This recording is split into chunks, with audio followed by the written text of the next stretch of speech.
Здравствуйте, Прогресс Авто. Сегодня у нас еще одна Hinomoto C174 на обзоре. Немного другого, так сказать, внешнего вида, но тем не менее по мощности трактор тот же, те же 3 цилиндра, поэтому те же 18-19 лошадиных сил. По шинам, я думаю, все отлично видно. Задний остаток просто максимальный, передние чуть более потертые, но ничего, тем не менее, это не решается. Состояние все еще отличное. Двухточное навесное устройство, также с автозаглублением по датчику на фрезе. Вот такое вот интересное место водителя. Безопасность. По коробке переключения передач, естественно, расположено немного по-другому. Отключаемый полный привод, естественно, вал отбора мощности, все на месте. По наработке сразу покажу. 1576 моточасов у нас здесь наработки.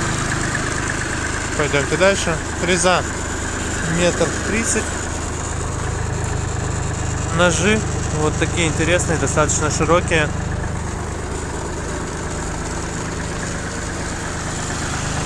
По второй стороне шины также в отличном состоянии. Позаду чуть больше потерты попереду. По косметике, я думаю, все видно отлично. То есть трактор достаточно цел.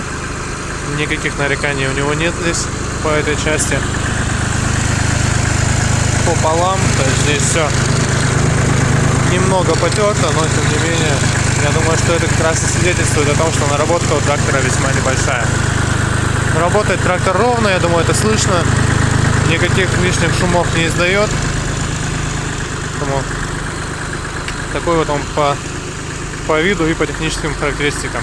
Что еще хотелось бы сказать? Колея этого трактора для одного ряда картофеля вообще идеально. То есть здесь у нас по центру 78 сантиметров.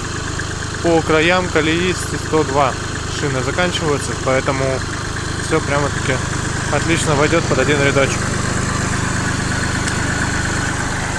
Клиренс достаточно хороший. Соответственно, здесь в районе 30 сантиметров. Все это точно измерим. На сайте у нас укажем в описании. Поэтому вот такой тракторочек у нас есть. Приезжайте, смотрите.